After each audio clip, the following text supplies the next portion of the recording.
Good afternoon, and thank you for inviting me for this most interesting conference. Could you speak up, please? Just say thank you, but is it okay now? Yes. Yeah? So thank you again, Leo, for inviting me. In 2017, more than 100 years after it was written, the entire manuscript of Franz Kafka's The Trial was displayed at the Martin Gropius-Bau Museum in Berlin. The Trial, as we all know, an unfinished novel, was written by Kafka in 1915 in Berlin and was published after he died by his friend Max Brod in 1925. The manuscript, which was there, is part of the collection of the German literature archive in Marbach. I don't know if it's still in Marbach. I guess it is, and it's a big question what will happen to all the writings that before the court in Jerusalem had its say were distributed to many parts over the universe, but in 1917 it was in Marbach that loaned it to the museum in Berlin. It's an interesting question, is the status of the manuscript going to change? But anyway, it was exhibited in Berlin, page by page, in the order given by Max Brod. The exhibition was mesmerizing in many ways, but one image in particular caught my eye and my imagination. It was one page of the manuscript with one word I identified because it was written in Hebrew. Unfortunately, I don't read German. As well known, Kafka studied Hebrew, and his Hebrew workbook was among the items that Brod had in his possession after Kafka died. Can you see the word? Shayach. Yes. The word was shayach.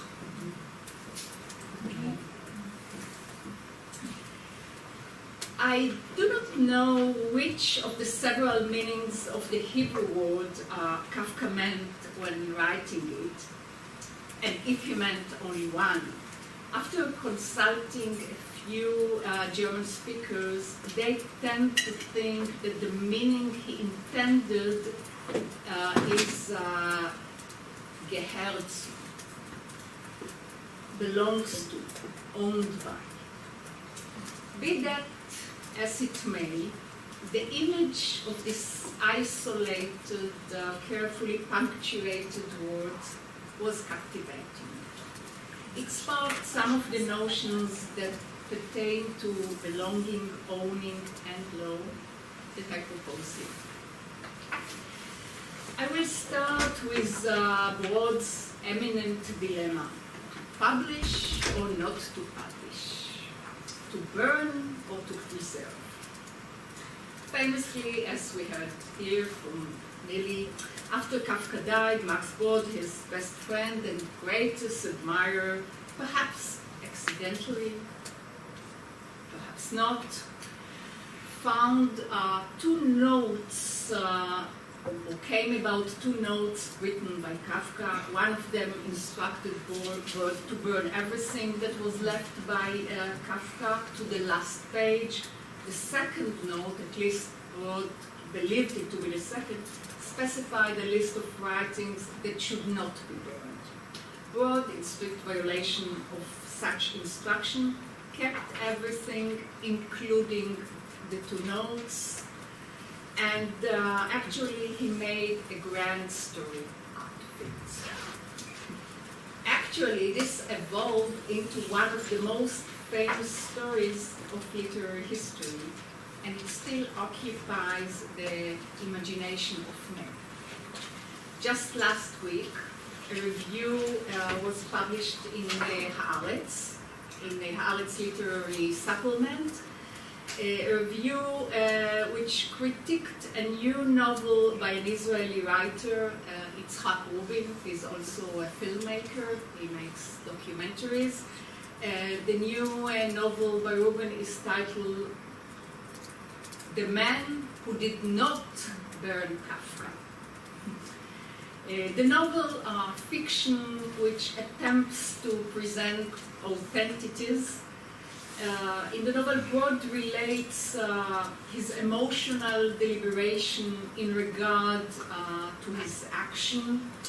This story, writes the reviewer in Haaretz last week, this story is still a huge drama, one of the greatest dramas of the literary sphere. And yet, though the story and the drama are powerful, I admit that, I dare say that the dilemma Brod faced was not really that tantalizing. Brod, who studied law, as Nelly mentioned, was right by remarking that the notes, perhaps products of temporary depression, perhaps not, who can tell, were not legally binding testaments. What were they then?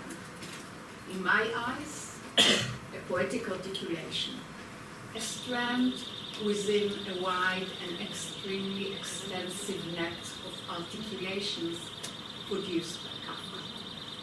As we know, Kafka, who also studied law, practiced law, and was professionally immersed in civil law, knew exactly what to do if he wished to create binding instruction. He spent years working as a lawyer for a kind of insurance company, a job he hated, yet he was quite good at. And though all his stories are told from the perspective of what I might call characters that might be perceived as legal outsiders, he himself was, in actual fact, a legal insider. If Kafka wanted his writings not to belong to any audience after his death, if he wanted to dissolve into oblivion, he would employ effective and appropriate means. Kafka did not do it because, as Jonathan Balint, who published recently a book about their proceeding, the legal proceeding which Nelly described, so as Balint notes, he seemed to have a lingering hope that his work would belong to audience. In choosing Brod as the addressee to the notes, perhaps he chose to transmit his writings to posterity, knowing that this is exactly what Brod will strive to achieve. Ironically, perhaps, Brod's endeavor after Kafka died was facilitated by legal actions and legally binding documents. Hermann, Kafka's notorious father, signed a contract with Brod. The contract gave Brod the right to go over everything that remained and publish Kafka's works. Practically, it was the word of the law that determined what actually transpired. Is that what Kafka wanted? This is probably what he anticipated. At least, he did not resent it enough to certain different results. Following conflict, I'll go over it very shortly because we heard about it from Nelly in the previous presentation. Following conflict relates to the question whether Brod's estates, which included most of Kafka's surviving papers, belonged to Eva Hofer, the daughter of Brod's friend and secretary Esther, or to the National Library of Israel. Brod had left his estate, including Kafka's letter, unpublished notebooks, draft texts, and diaries, to Esther Hofer. In his eyes, the materials belonged to him, and he employed legal means in order to control ownership after his death. After Esther died, the National Library of Israel recruited the force of law in order to overcome God's intention. The library does not intend to give up on cultural assets belonging to the Jewish people, was the claim. The final word was, again, the word of the law, through its authorized interpreter, the court. In 2016, the manuscript was taken from Ms. Hoffe daughter because the court has decided that now they belong to the National Library of Israel. So eventually, law had the upper hand. And if Kafka could be informed about it all, I think he would not be too surprised. Indeed, how did Kafka, as a legal insider who marveled so often in depicting legal outsiders, experience the power of law? Going back to the exhibition in Gropius Bau Museum, the curator chose to reveal that in the immediate vicinity of the museum was once the site of a hotel in which, where on 12 July 1914, a legendary conversation took place. The people that met there were Franz Kafka, Felice Bauer, his fiancée, her sister Erna, and their friend. After this conversation, the engagement between Kafka and Felice was broken off. Kafka wrote later in a journal entry that the meeting felt to him like a low court in a hotel. That was when the idea for the trial began to take shape. Given the assumption reflected in some research that it was Kafka who decided to go to Berlin in order to release himself from the engagement, the combination low court in a hotel might suggest a narrow escape from legal-like chains, from belonging when one does not wish to belong, fleeing from being owned. The letters of Kafka to Felice offer important insight in this context. The correspondence reflects, according to Canetti, Kafka's struggle between the temptation of belonging to a comfortable middle-class milieu to the impulse to reject belonging in any sense. A letter echoing what Balint calls in his book Kafka's stubborn non-belonging. Alongside the continuous urge to belong was written in 1917, a few years after the low court in a hotel incident. In that letter, translated by James Stern and Elizabeth Duckworth, Kafka uses the term tribunal in order to describe his ultimate ambition to be exempt from any jurisdiction, legal or not legal. I'm quoting from the letter. When I examine my ultimate aim, it shows that I do not actually strive to answer to a supreme tribunal. My only concern is the human tribunal, and I would like to deceive even this, and what's more, without actual deception. These lines, like many others by Kafka, resonate an intricate love-hate relationship with law and law-like judgment.